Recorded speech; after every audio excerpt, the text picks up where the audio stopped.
जय बाबा स्वामी, जय आत्मेश्वर।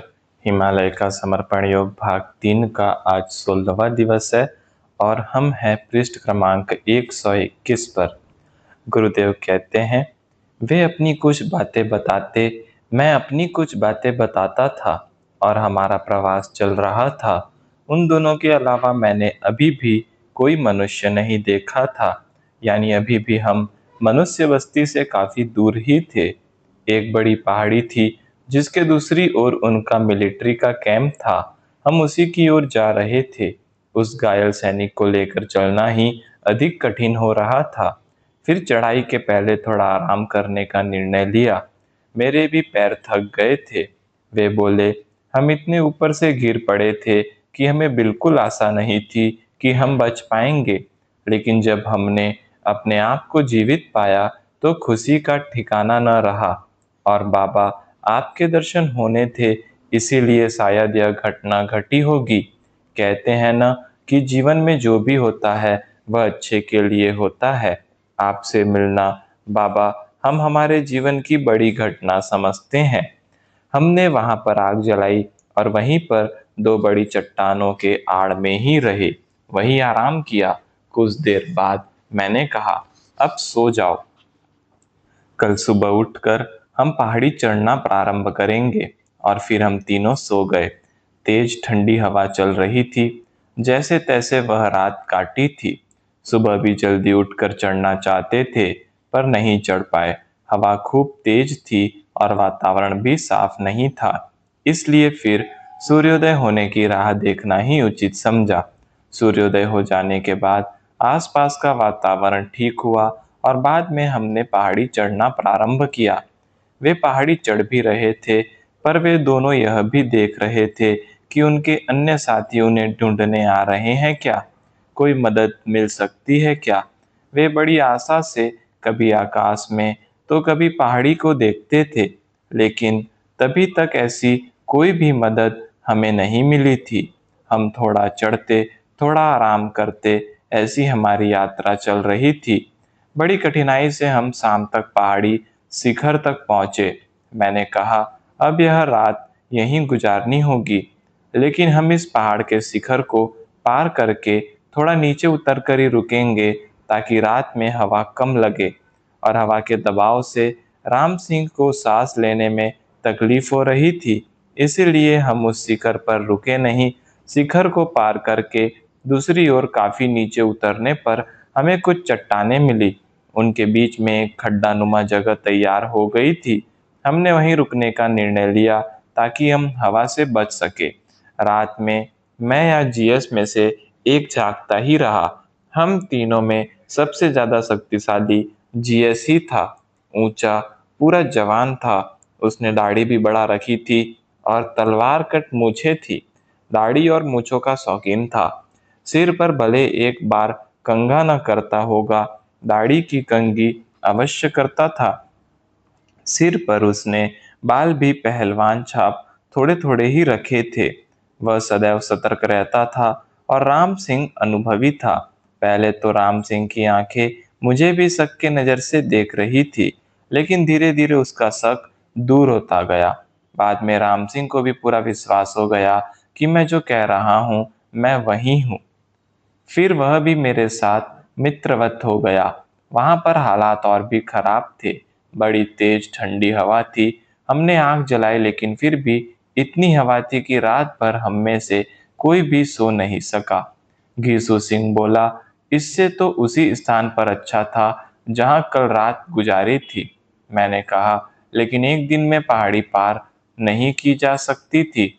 एक रात तो पहाड़ी पर गुजारनी ही थी।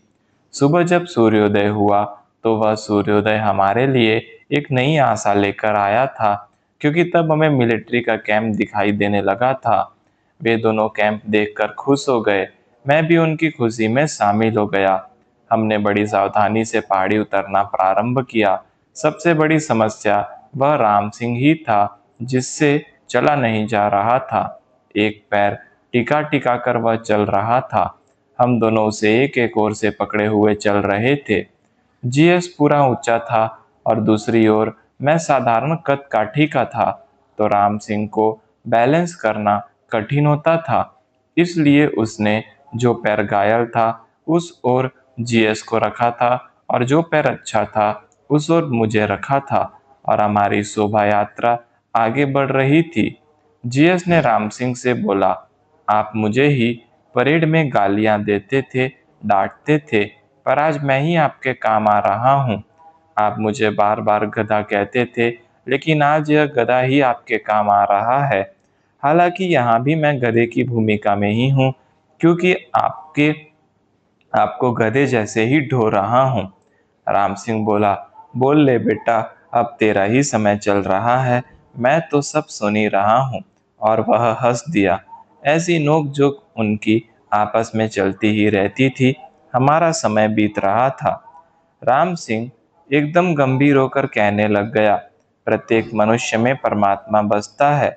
आपने परमात्मा के किसी भी रूप को नकारा या कम आंका, तो परमात्मा उस रूप का आपके जीवन में क्या महत्व है, इसका एहसास करा देता है। मैं तुझे गधा कहता था, तो देख, परमात्मा ने तेरा भी मेरे जीवन में क्या महत्व है, वह मुझे बता दिया। आज मैं समझ गया हूँ, परमात्मा के किसी भी रूप को दोष नहीं देना चाहिए। पता नहीं कब उसी रूप की जीवन में आवश्यकता निर्मित हो जाए। यह बात तू भी याद रखना। ऐसी कुछ न कुछ बातचीत चल रही थी, लेकिन बाद में अचानक राम सिंह का जो पैर ठीक था, उस पैर की जांघ की मांसपेशियों में खिंचाव आ गया और वह गिर पड़ा। वह बोला, अब मैं इस पैर को नहीं टिका सकता। एक ही पैर पर बार बार वजन पड़ने के कारण ऐसा हो गया है। तब प्रश्न आया, अब क्या करें? हम में राम सिंह ही सबसे अधिक अनुभवी था। उसने जीएस से कहा, एक ही मार्ग है, तुम अकेले ही कैंप में पहुंचो और वहां से मदद लेकर स्ट्रेचर लेकर आओ और हम दोनों यहीं पर रुकते हैं, अन्यथा हम तीनों के लिए पहुंचना असंभव ही है। जीएस ने राम सिंह की ओर देखा, मानो वह प्रश्न पूछ रहा था कि एक अजनबी मनुष्य के हवाले अपने अधिकारी को कैसे छोड़े, और एक सामान्य मनुष्य अगर कुछ खतरा हो तो आपको बचा सकेगा क्या? राम सिंह ने कहा, चिंता मत करो, अभी उजाला है, तुम जाकर रात तक वापस आ सकते हो। यह रात जंगल में गुजारने से तकलीफ और बढ़ जाएगी।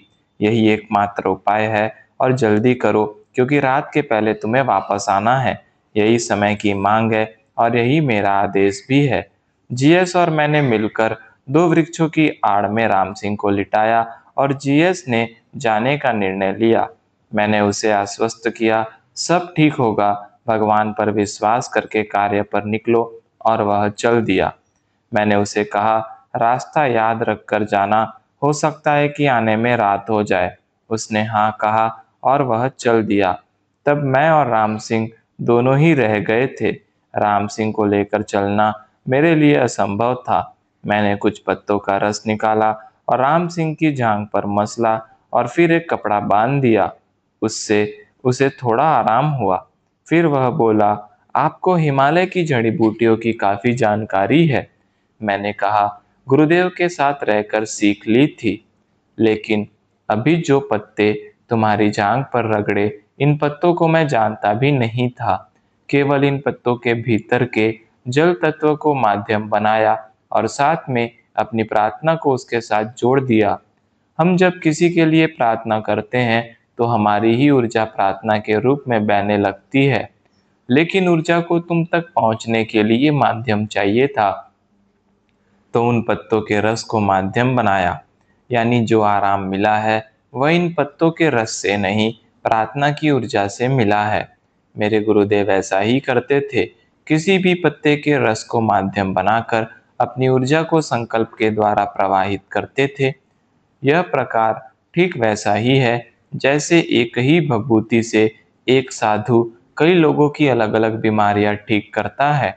वास्तव में वह भभूति बीमारियां ठीक नहीं करती, उस साधु की इच्छा शक्ति करती है। भभूति तो इच्छा शक्ति का माध्यम मात्र है। हमारे आसपास प्राण शक्ति विद्यमान होती ही है, केवल अपनी चित्त शक्ति से उस प्राण शक्ति को संग्रहित करना पड़ता है और चित्त शक्ति से ही उस संग्रह की गई ऊर्जा को प्रवाहित करना पड़ता है। यानी एक बार चित्त शक्ति सशक्त हो गई तो आप जो चाहे वह कर सकते हो। यह चित्त शक्ति सशक्त होती है सामूहिक चित्त शक्ति से, और सामूहिक चित्त शक्ति होती है गुरु चरणों में। गुरु चरणों पर चित्त रखकर ही अपनी चित्त शक्ति को सशक्त किया जा सकता है, क्योंकि गुरु ने वह शक्ति अपने गुरुओं से प्राप्त की होती है। गुरु चरण पर चित्त रखना यानी सदैव गुरु के चरणों को देखते रहना नहीं है। गुरु चरणों पर चित्त रखने का अर्थ है गुरु के प्रति संपूर्ण समर्पण का भाव रखना, यानी एक मनुष्य में परमात्मा के दर्शन करना। जैसे हम परमात्मा संबंधी कथाएं पढ़ते हैं तो उसमें उनके दोष नहीं ढूंढते, क्योंकि हम विश्वास करते हैं कि परमात्मा दोषों से परे है और हम परमात्मा के प्रति संपूर्ण सकारात्मक भाव रखते हैं। ठीक इसी प्रकार का भाव गुरु के प्रति रखना समर्पण है। गुरु का शरीर होगा तो दोष तो होंगे ही, तो उन्हें शरीर के परे समझना है, क्योंकि गुरु को शरीर समझेंगे तो उनके भी शरीर के दोष दिखेंगे। प्रायः यह देखा गया है कि शरीर की स्वच्छता का, आसपास की स्वच्छता का ध्यान गुरुओं को नहीं होता है, क्योंकि वे दिन भर अपनी ही मस्ती में डूबे रहते हैं। ऊपरी तौर पर देखने पर हमें उनकी अस्वच्छता दोष लग सकती है, पर वास्तव में वह उनका गुण होता है कि वे देह के परे ही होते हैं। हमारी गुण ग्राहकता इतनी होनी चाहिए कि उस गुण को हम गुण के रूप में देख सके। यह अस्वच्छता उनका आवरण ही होती है। कैसे भी कपड़े पहनेंगे, कहीं भी बैठेंगे, उनको इन सब बातों से अंतर नहीं पड़ता है, क्योंकि वे भीतर से स्वच्छ होते हैं। तुम्हारी भाषा में समझाऊं तो अगर तुम्हारे पास एक बड़ी तोप है तो तुम दुश्मन की छोटी बंदूकों की चिंता नहीं करोगे। यह ठीक वैसा ही कुछ है। राम सिंह बोला, भभूति से हमारे गांव में भी एक महात्मा जी लोगों की बीमारियां ठीक करते थे। अब वे समाधिस्थ हो गए हैं। मैं सोचता था कि एक ही राख से कभी बीमारियां ठीक हो सकती है क्या? लोग अंधश्रद्धा रखकर कुछ भी बोलते हैं, लेकिन आपने जब बताया और अब जब मैंने भी अनुभव लिया कि केवल पत्तों के रस की मसाज करने से ही मेरा दर्द कम हो गया है, तो अब मुझे विश्वास हो गया है कि कुछ है। अब यह चित्त सशक्त कैसे किया जाए, यह समझाइए। राम सिंह को मेरी बातें बड़ी अच्छी लग रही थी और मुझे भी उसका ध्यान अपनी ओर करके रखना था, ताकि उसके दर्द की तरफ उसका ध्यान नहीं जाए। मैंने फिर आगे कहना प्रारंभ किया।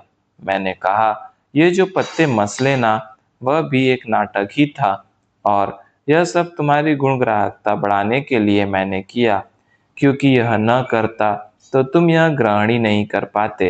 मैं तो केवल हाथ से मसाज करके भी प्राण शक्ति को प्रवाहित कर सकता था, लेकिन तुम्हारी वह प्राण शक्ति ग्रहण करने की स्थिति नहीं थी। एक तो तुम्हारा मेरे प्रति कोई अच्छा भाव नहीं था, तुम मुझे भी आशंका से देख रहे थे। दूसरा, तुम्हारे जख्मी होने के कारण और तुम्हारा ध्यान तुम्हारे शरीर के दर्द पर था, और इसीलिए तुम शरीर के स्तर पर थे। इसीलिए मुझे भी शरीर के स्तर पर जाना पड़ा और मैंने पत्ते लेकर मसलने की प्रक्रिया की।